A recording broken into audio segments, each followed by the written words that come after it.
This is 911. Do you have an emergency? Today on Rescue 911, trapped in a train.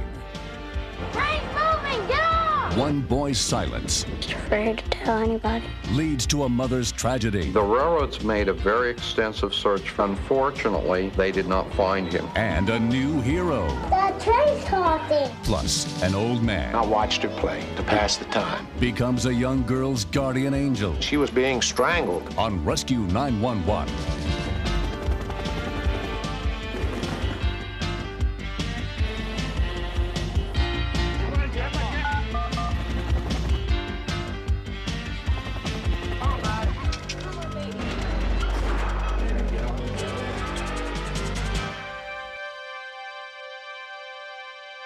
Wanda Detterman worked the night shift at a local factory in Indianapolis, Indiana, to support her two sons. On Friday afternoon, September 17, 1993, Wanda lay down to take a nap before her shift while her 9-year-old son Stephen went out to play. She never imagined that when she awoke, he'd be nowhere to be found. Stephen is adventurous and outgoing. He's got more bangs and bruises than a war zone. He's always got something he crashed and burned on. One of the kids Stephen was playing with that day was 10-year-old Eric. There's a path leading back to the creek. We just go back there and like catch minnows and crawdads, and we just play back there. You go across the creek, and you go up the hill, and there's railroad tracks. Oh, cool. There was a train stopped, about 100 something cars. Come on, let's go climb one. Okay. We got up on the tracks and started walking back and forth, looking for a place to get up.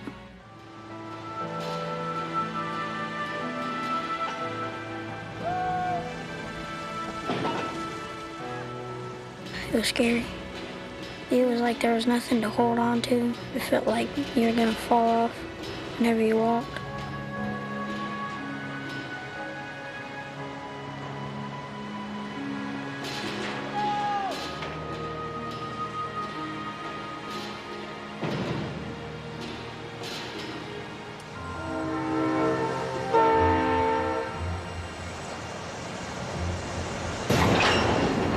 Train's moving! Get off!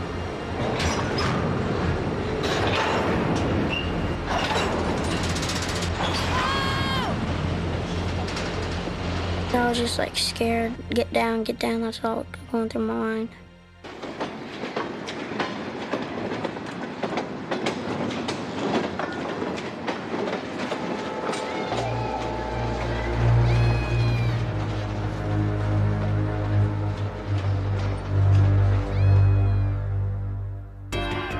When we continue, After a while, you just can't think straight. And you look at all the places he plays, and you just think, what could have happened to him? That he's not home yet.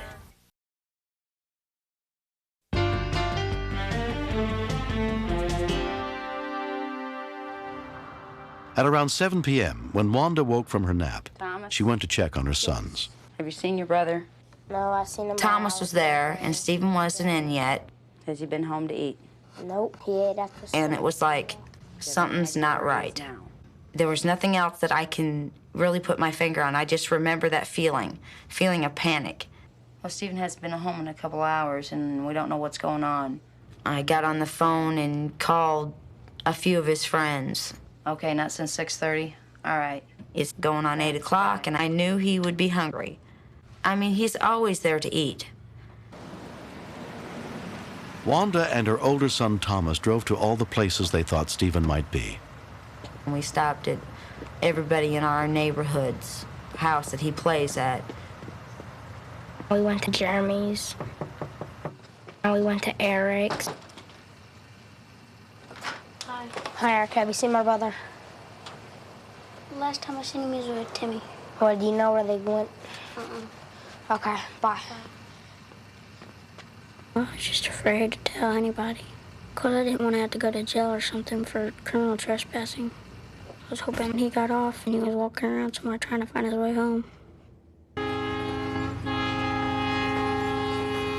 It was right around 10 o'clock when we had to call the police. And it's a tough thing to do. It's a decision that says it's out of your hands. It's more than you can handle.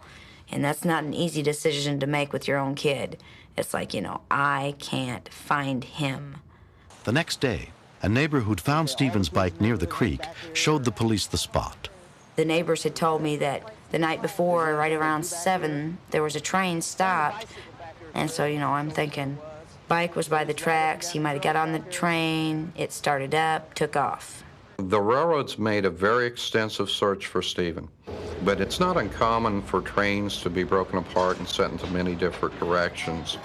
Unfortunately, they did not find him. And you made a police report? Yeah, they came out 9:30, 10 o'clock.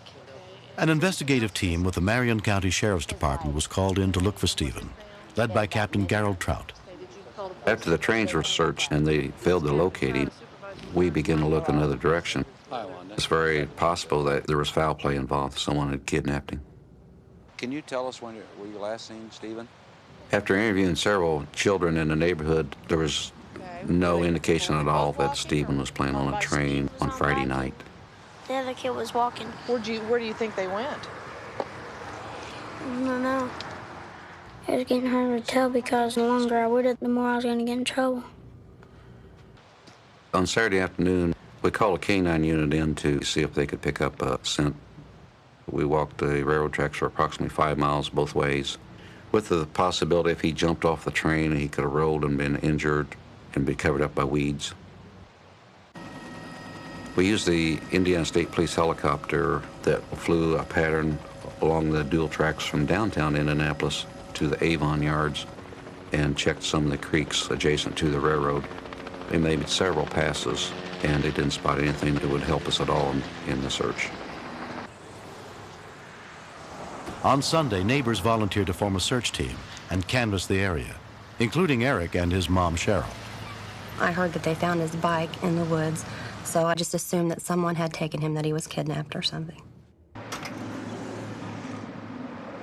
After a while, you just can't think straight. I would just walk outside and look around. And you look at all the places he plays, and you just think, Stephen, where are you at? I know you're hungry. I know you're cold. What could have happened to you that you aren't home yet?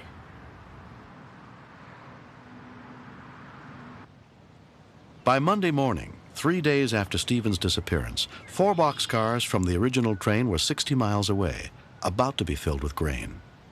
We're talking about tons of grain falling down the chute, loading cars very, very quickly.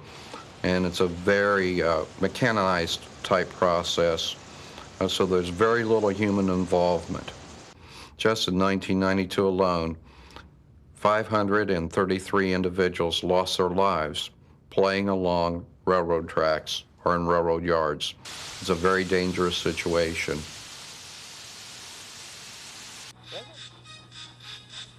At the same time, in Lafayette, Indiana, Linda Yost was looking after her 2-year-old grandson, Joey Vandergraff. Joey loves to watch Shining Time Station. That's where the trains are on there, and the trains look like they're talking to you, and they all have names. Whoa, there he is. I bet he's gonna say something. After Shining Time Station goes off, then that's it. He wants to go out and get on the swing set.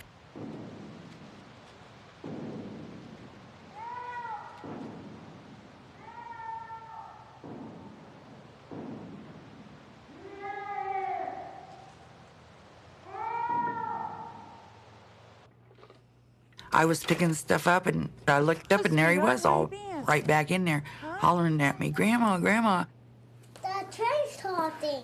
The train's talking? And he says, "Thomas is out there talking to me." And I said, "No, Thomas, don't talk to people. Not in my backyard." I walked on over to the middle of the yard, and that's when I heard, "Help me out." I looked down, it ain't coming from him, because he's looking up at me with this look on his eyes like, "See, I told you, Grandma."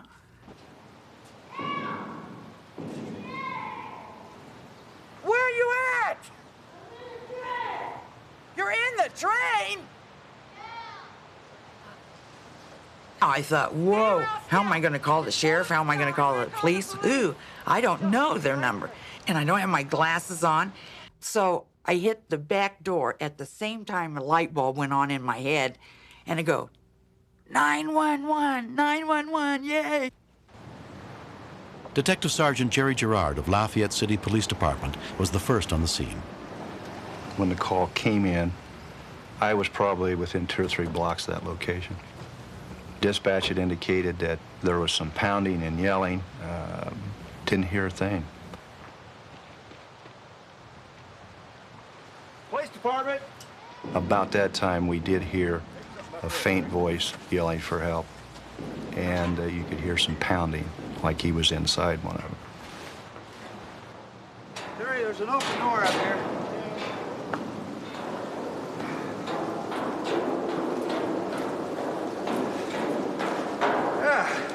Yeah, he's in here, Terry. Okay. Hey, how'd you get in there? I fell. Yeah. He seemed to be in good spirits, and he was coherent. He wants out. What's your last name, Stephen? Boston. We were fairly sure that that was the boy who was missing from Indianapolis.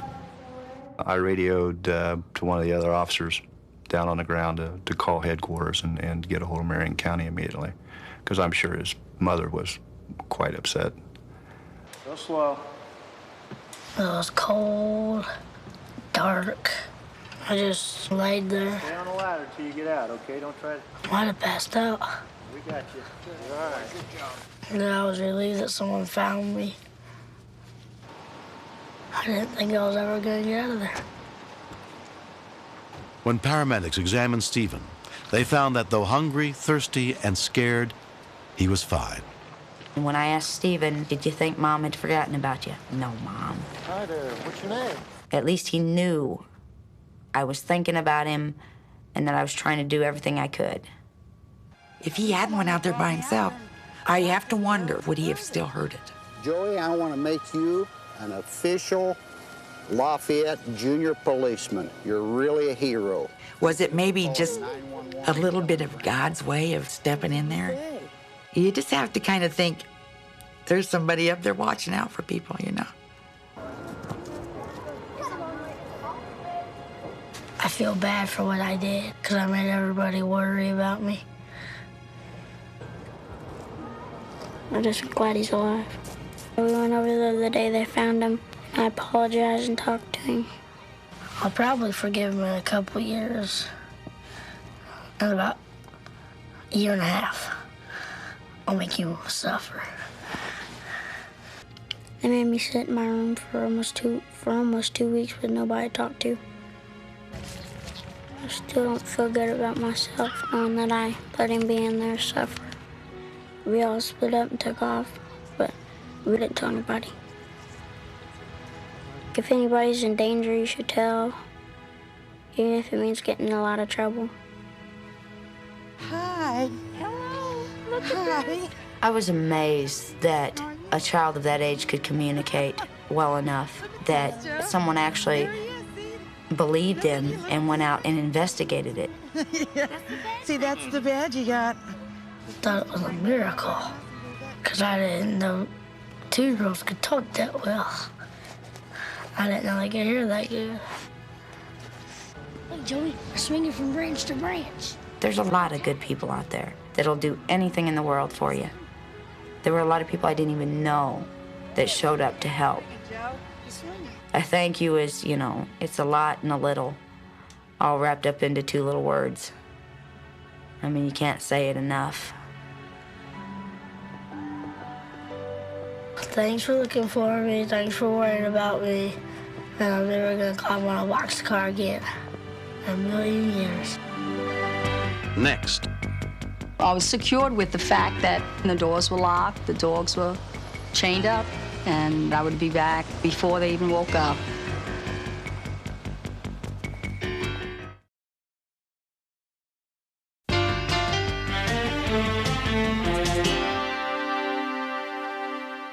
On April 15th, 1994, Jeannie Sawyer left her Dutton, Virginia home around 9 a.m. to run a quick errand.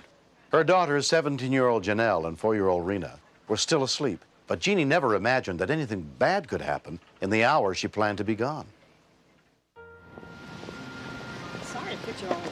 Oh, no, that's okay. She's watching me, so.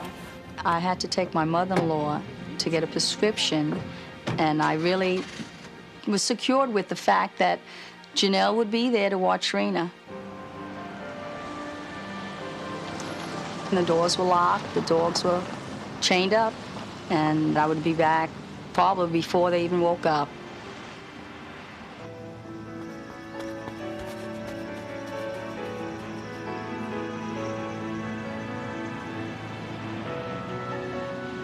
That morning, Walter Hunley was meeting his brother to help him mill a log at a nearby field. And I found that he hadn't arrived yet. It seemed like such a waste to just sit here because I had so much to do. The place where we would be sawing this log was rather isolated. There were only, I think, 3 houses on the road.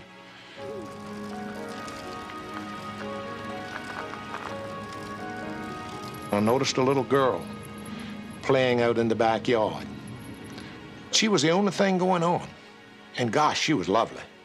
And I watched her play to pass the time. She walked over to where the dogs were tethered. She evidently knew them very well because she began to play with them. And I thought it strange, too, that after so long, I hadn't seen anyone around this child.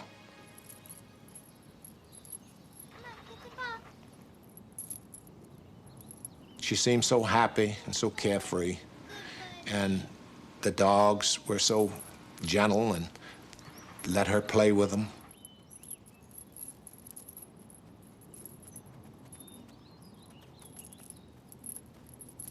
She fell down on the ground, I thought, in play. Somehow it dawned on me that maybe this child was having trouble because the dog seemed to be struggling and couldn't move.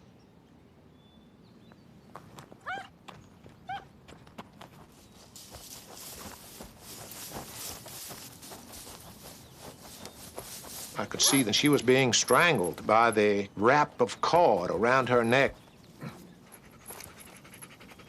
Each time the dog struggled, the wrap became tighter and tighter, and it had reached the point that it had shut off her air. I tried with all my strength to break the grip between the snap and the dog's collar, but I couldn't break it. There wasn't enough slack, and I didn't want to choke this child any worse than she was already being choked. She had already begun to discolor around the mouth. I'm with you. But when I got the cord cut and unwrapped Breathe it, for me now. she gasped. Breathe. That's a girl. Breathe again. The thought that her neck might have received damage never really crossed my mind. We'll be all right, baby. We're gonna be all right, sweetheart. Come on, Rena. Come on, Rena. Good. Neighbor Randy Ewell happened to be driving by. I seen this man running across the yard toting this child, Janelle's sister. I didn't know which one was in worse shape, the child or him. Tied up in the dog's rope. Then when I seen the marks around her neck, I started beating on the door. Janelle. Rena's older sister, Janelle, had been in her room getting dressed. When I saw their faces, it scared me. I felt like it was my fault. And I thought, what if she had died? What would have happened to my family? No, I wanted to thank that man.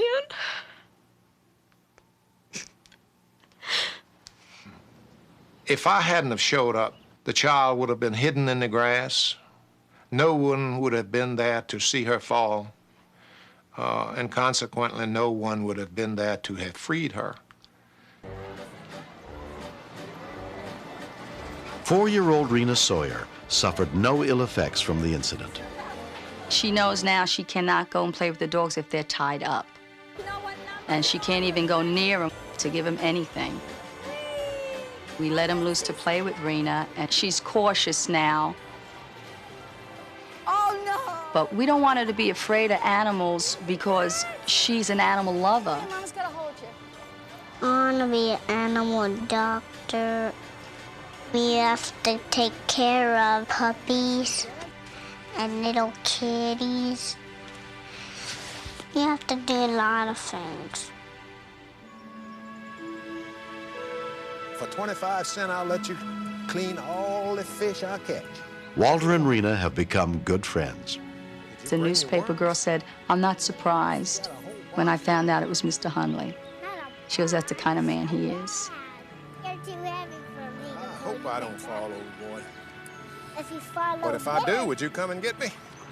Rena's like a new granddaughter to me. Whenever she sees me, she comes up and gives me a big hug and a smile. We're gonna hang our feet right off the end of the wharf. We're gonna catch that big one. I said, let me have your rod, man. We're gonna have great times together. And I think she looks forward to it as well as I. The fact that I could help a child in need, in desperate need, made my previous 66 years all worthwhile. This is more fun than painting the fence, isn't it, honey?